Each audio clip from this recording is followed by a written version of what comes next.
दोस्तों, क्या आप जानते हैं कि बद्र की लड़ाई कब हुई और कैसे हुई? बद्र की लड़ाई इस्लाम के इतिहास की पहली और सबसे महत्वपूर्ण लड़ाइयों में से एक है।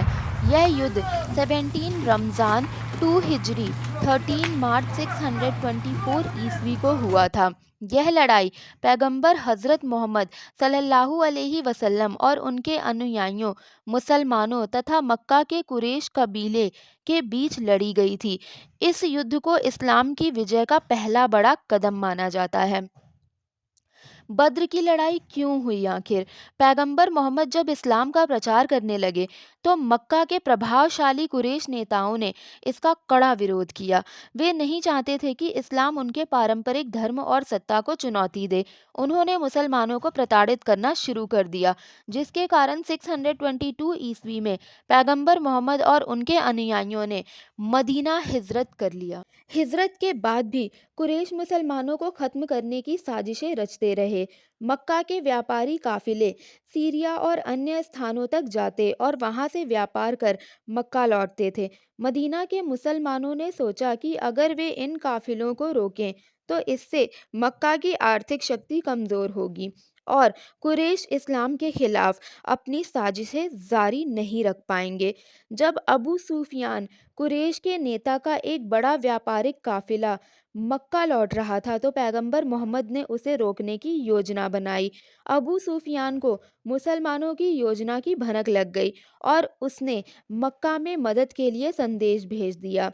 कुरैश के नेता अबू जहल ने तुरंत 1000 सैनिकों की एक विशाल सेना तैयार की और बद्र की ओर कूच किया। दूसरी ओर पैगंबर मोहम्मद ने मदीना से केवल 313 साथियों के लिए कुरैश की सेना का मुकाबला करने का निर्णय लिया। बद्र एक छोटा सा क्षेत्र था जो मदीना और मक्का के बीच स्थित था। यह क्षेत्र व्यापारिक मार्ग पर था और यहाँ पानी के कुएं भी थे। यही स्थान युद्ध का मैदान बना। मुसलमानों की सेना जो थी वो 313 थी, 2 घोड़े, 70 ऊंट और बहुत सीमित तलवारें और भाले। पैगंबर मोहम्मद स्वयं सेनापति थे। कुरैश की सेना 1000 थी, 200 घोड़े, 700 ऊँट और पूरी तरह से सुसज्जित हथियार और सेनापति अबू जहल। पैगंबर मोहम्मद ने बद्र के कुओं को अपने नियंत्रण में ले लिया, जिससे कुरैश की सेना के लिए पानी की कमी हो गई। उन्होंने रात में दुआ की और अल्लाह से मदद मांगी। सुबह होते ही दोनों सेनाएं आमने सामने हुईं। कुरैश ने मुवारज़ा की परंपरा के अनुसार सबसे पहले 3 योद्धाओं को भेजा और मुसलमानों की तरफ से भी 3 योद्धा गए। इस एकल युद्ध में तीनों कुरैश योद्धा मारे गए। इसके बाद पूरी सेना के बीच लड़ाई छिड़ गई। मुसलमानों की संख्या कम थी, लेकिन वे जोश और रणनीति में आगे थे। कुरान के अनुसार अल्लाह ने फरिश्तों को मुसलमानों की मदद के लिए भेजा, जिससे उन्हें ताकत मिली।